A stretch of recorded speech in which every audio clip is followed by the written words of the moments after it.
Hey, Craig Huxley, aka Peter James Kirk of Star Trek.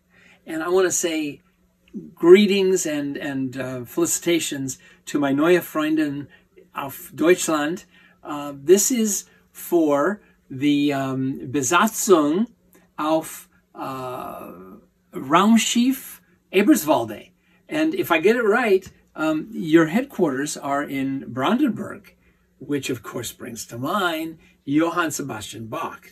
Now, I have two daughters who I love dearly, but that's my hands are full from that. How did he deal with 20 kids? But anyway, I think to get away from some of those daddy chores, he wrote those pieces each week.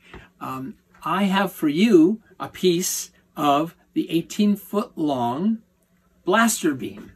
And this, I just did this week on, for the first time, on a new Star Trek video game, the biggest video game, called Star Trek Online. And they're doing a V'ger, new iteration. And here you go.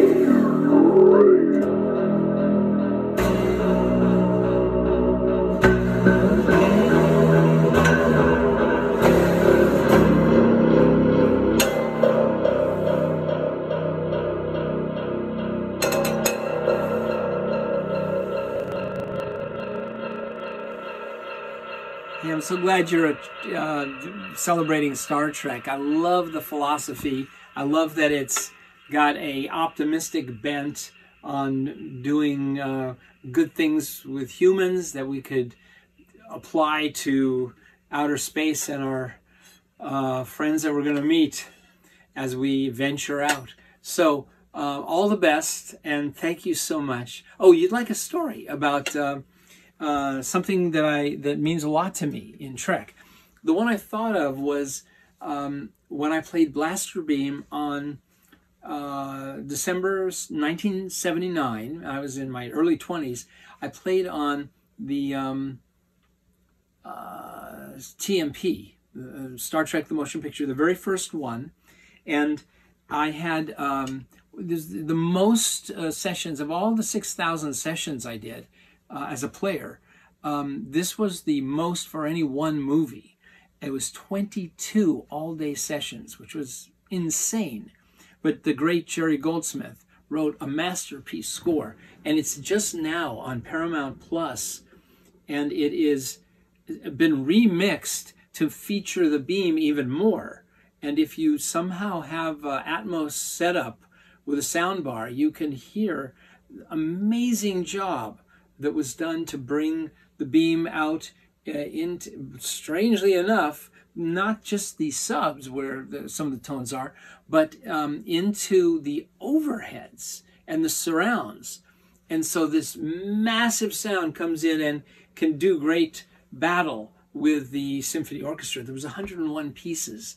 So it was really something. And so during these 22 days, a young kid who was my age sat there studying the scores, and he was my page turner and would hand me my cylinders as I ran up and down, and then jumped to the concert grand, and then jumped over to the modular synthesizer where I had all the spaghetti wires and knobs. So I was doing all that. Goldsmith was old school.